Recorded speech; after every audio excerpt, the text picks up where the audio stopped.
In this video, we're going to be comparing Steelcase's two most popular chairs, the Leap V2 versus the Gesture. We've actually had both of them in our office now for over 3 years, so I've had extensive time in each and have some opinions that have actually changed over the course of time. The Leap is about $100 less than Gesture, so is the Gesture actually worth the additional cost? Let's jump right into it to find out. So just a quick mention on price for both of these chairs. As configured today, the Leap V2 is about $1,150, while the Gesture is $1,250. We will be covering price later on in the video. So when we invest over $1,000 in our new office chair, I think it's assumed that the chair will stand the test of time. And that's why we take a closer look at build quality with all the chairs that we review and compare here. Now, the two chairs that we have today from Steelcase are their highest end models and are chairs that I believe are at the top range when it comes to build quality. Now, some of the things that I look at right away for build quality are just how are the components manufactured? Are they made specific for the chair that they're on, or are they mass produced being used across the industry for other chairs? A lot of times, low to mid-range chairs will be mass-produced components, and they're not always that great of quality. When we look at the Leap first, you can see this is a very unique chair. Its initial design came out in 2006 and has been with it ever since. There have been some minor tweaks, but overall, we have seen these chairs coming actually into our refurbishing process older in the 2006 to 2008 range, and they've held up very well. The same can be true when we look at the Gesture. Now, not quite as old, being designed and developed in 2013. It has been around for quite a while, and this is the same thing here. You can tell this is a very unique chair. Everything has its place, and all of the components were made specifically for the chair. We have had some of these come in. While we don't refurbish them here, we have had chairs come from corporate clients that are from the 2013 edition, and they have stood up very well. When we're looking at high-performance office chairs, we're always looking closely at the ergonomic adjustments for each. Now, I think both of these chairs do have some of the best with certain areas of each chair. The Leap V2, definitely the lumbar support. For the Gesture, it's the highly adjustable armrest. The first adjustment that we look at on office chairs is seat height adjustment. Now, of course, both chairs are over $1,000, so this is definitely something to be expected. Each is really adjusted the same with a lever on the side of the chair and has a nice range from about 15.5 inches up to about 21 inches. And the way that Steelcase works, they're really focused on fitting the 95th percentile. So if you're about 5'1", up to 6'5", you should have no issues fitting in both of these chairs, getting your feet flat on the floor. The next adjustment we look at is seat depth adjustment. Now, this is very important so that we can accommodate for shorter or longer legs on different height individuals. Now, both chairs do have this feature, but they operate quite a bit differently. Now, the Leap chair has what I think is probably the most commonly used feature. So if you sit in the chair, it's a little bit more difficult to use, so I'm going to demonstrate while I'm standing up. But you can see on the side of the chair, there's a lever here. As you press the lever, you're able to slide and adjust the seat. Now, there are certain spots that it will stop and lock, but there isn't a lot of adjustments. There's, I believe, 7 or 8 in this one. So while there's quite a bit of adjustment, there isn't infinite adjustment between a range. Now, when we look at the Gesture chair, this is actually quite a bit more intuitive. And when I compare these chairs over the course of the last 3 years, I still believe that the Gesture is the best when it comes to this, and actually probably one of the best in the industry. So as you're rotating the knob on this chair, you can see, as I'm rotating this knob on the side, it's actually changing the depth of the seat while I'm seated in the chair. And you can see there are no definitive stopping points. It's literally the entire range from the start to the end on how it adjusts. This is really nice because it makes it much easier for you to fine-tune it while you're seated in the chair. When we look at high-end chairs, a lot of times they'll include what's called a tilt limiter or a backstop function. Now, this is quite a bit different than what you find on mid to lower range chairs, which actually has a tilt lock function. The way that the backstop works is it literally allows you to stop the back at a certain position and then move back forward. So I'll show you exactly how that works on the Gesture here first. So as I have this set in the all the way upright position, you can see the back is stopping at its upright position. So this is what you would use for tasking normally. As I adjust this, which it has 5 different positions, you can see I can go back a bit further in a recline and I can come back up. It's not locking it in this position. This is how a normal chair that is less expensive would function. You would lock it here and you would just be stuck in this position. As I continue to make this adjustment, you'll see it will allow me to go even further back into my recline. Now, this is really nice because I think it's all about movement while you're in your seat. It's not limiting you and locking you in position. And what you'll find with all Steelcase chairs is they want to promote movement. Now, when we jump into the Leap chair, you'll see it's the exact same thing. Now, Now, while the recline is a little bit different, it does the same function. So we're in the all the way upright position here, and as I start to move the backstop or tilt limiter, you can see it allows me to start going further back into my recline until I get into the full recline position. But again, I can pop forward when I want to. In addition to backstop or tilt limiter, each of these chairs has a tilt recline tension function. It's exactly as it sounds. It is the amount of effort required to tilt back in the chair can be increased or decreased. Now, why would you want this? If you're a heavier set individual, you probably don't want it to go back the same way that it would if you were 100 pounds. And so you can adjust this tension. The same is true for someone like me. I tend to not really like to lock any of the backstop in an intermediate position. I'd rather increase the tension and allow the chair to really sort of move freely and then let the friction in the mechanism kind of hold me in one position versus going all the way back to the tilt limiting function, which you'll see on both these chairs. It really is very similar in that you rotate the knob to adjust the tension, but the major difference here just being how many turns is required to get that tension set. The Gesture is really only a few turns to kind of go from the lightest to the most tense or most effort required versus the Leap, which is probably more in line with chairs you'll find across the industry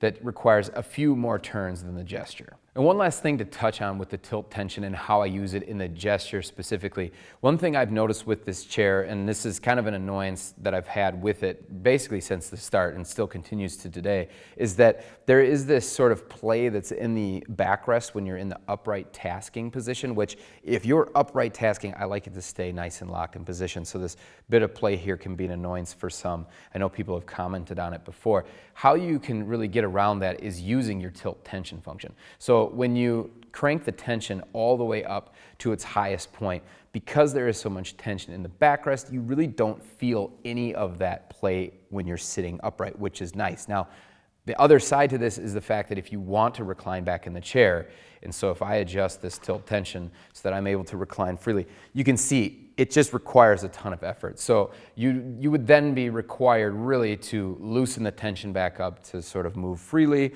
and then lock it back in the upright position, crank the tension back up, so it can be a bit of a nuisance.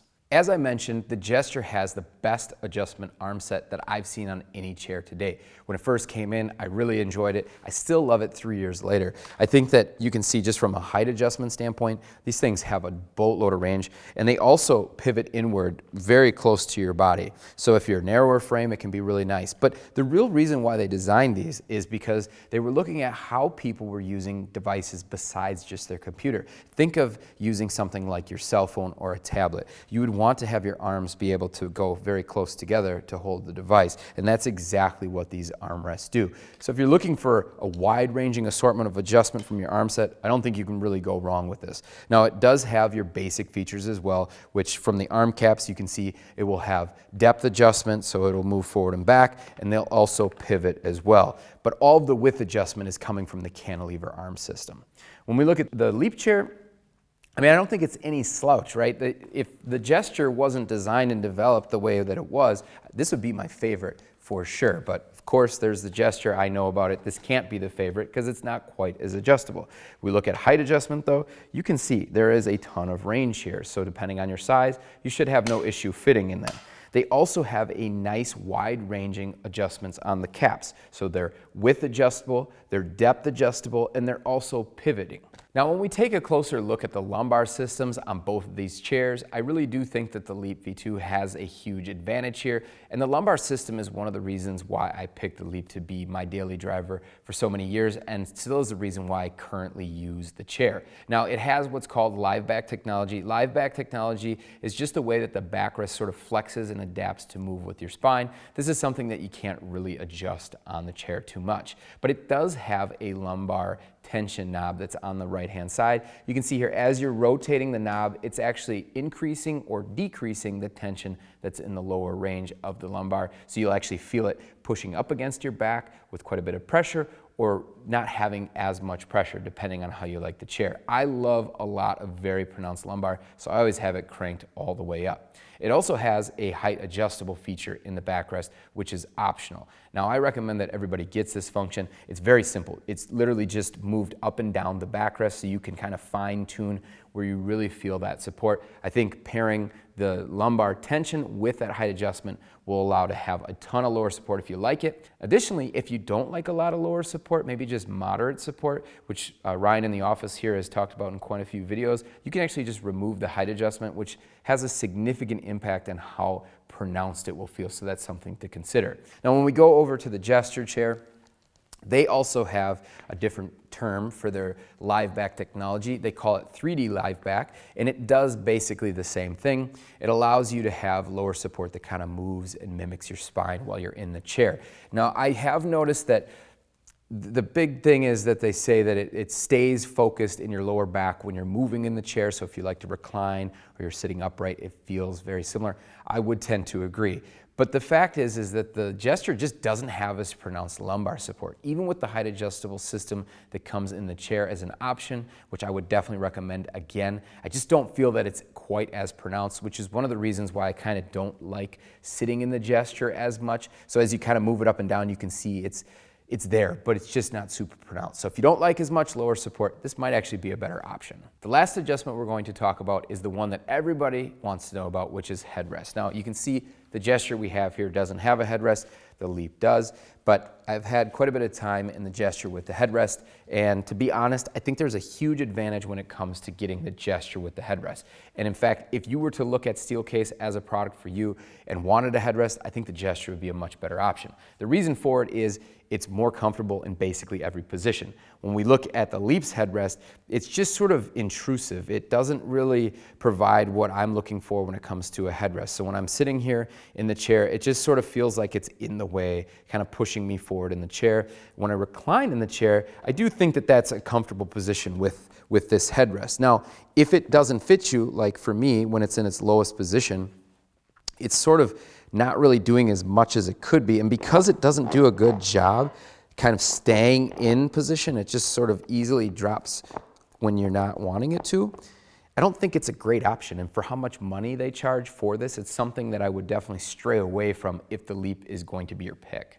Looking at comfort for both of these chairs, they are quite a bit different, even though both are featuring things like thinner seat pads. This is something by design, which we've talked about extensively with high-end chairs. When we look at the Leap first from a seat comfort standpoint, one of the things that really stands out to me is just that they created this design where the front edge of the seat pan is flexible, which again promotes movement in the chair. It reduces pressure on the backs of the legs, and I love this feature about the Leap.